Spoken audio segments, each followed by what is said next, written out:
trust yourself. I'm not trying to make those mistakes again. Whoa, no. What's up, you guys? UFC 297, Sean Strickland versus Dricus Du Plessis. My official prediction. Before we get to that, can we talk about the placement and the timing of this stuff?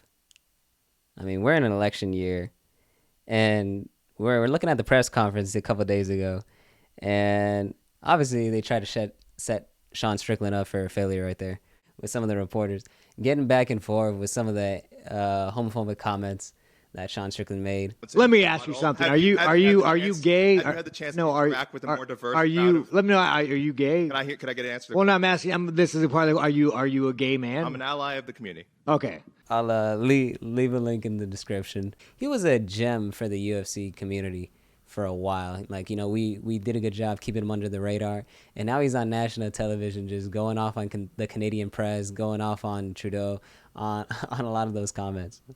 Sean Strickland isn't the type to throw a kick. I've never seen him throw a kick. Before this, he was moving around the top 10 in the middleweight division for a long time. I mean, he was checking everybody, like, you know, with the Philly shell, moving forward with the jab. Not really doing a bunch of lateral movement, not too much head movement. Doesn't really get hit too much, but he just stays. He just knows how to interrupt combos, and that's where he gets people. He catches people off guard. And Dricus Du Plessis, he's not the type to back up. If anything, he's the type to move forward. As we learned anything from the Robert Whittaker fight, that he loves to put on the pressure. And ever since he got that 7 fix, or so they say, that it changed the way that he fights. Now, I don't really believe that, because before we saw the Derek Brunson fight, the Darren Till fight, and both of those ended in a finish. I mean, he was still moving forward. I mean, given he was gassed out by the end of it, but he still got the job done. God, and this all dates back a few months ago, where 296, I believe it was, Kobe Covington versus Leon Edwards.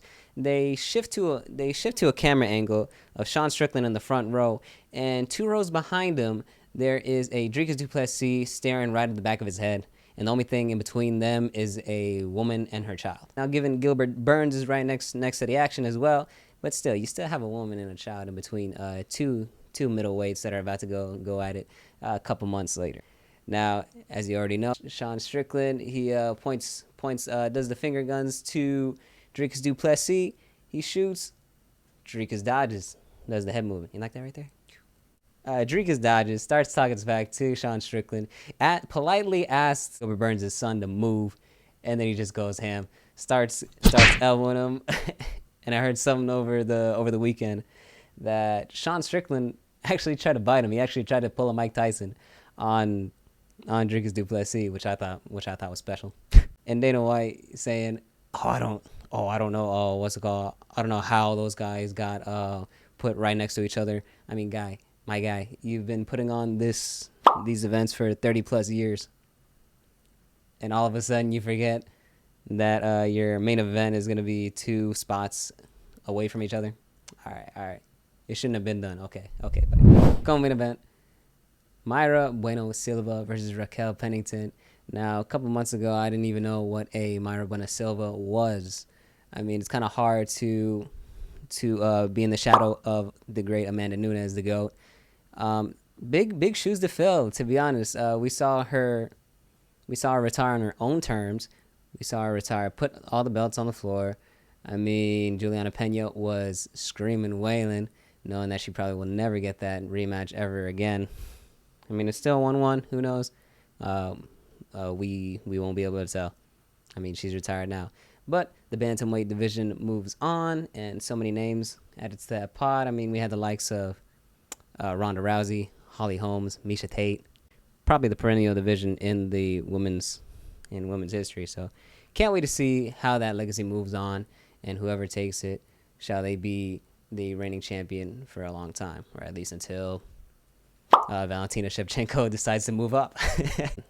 And this is looking to be a good main event. My final prediction, though, Sean Strickland by decision. Like, share, comment, subscribe. We out.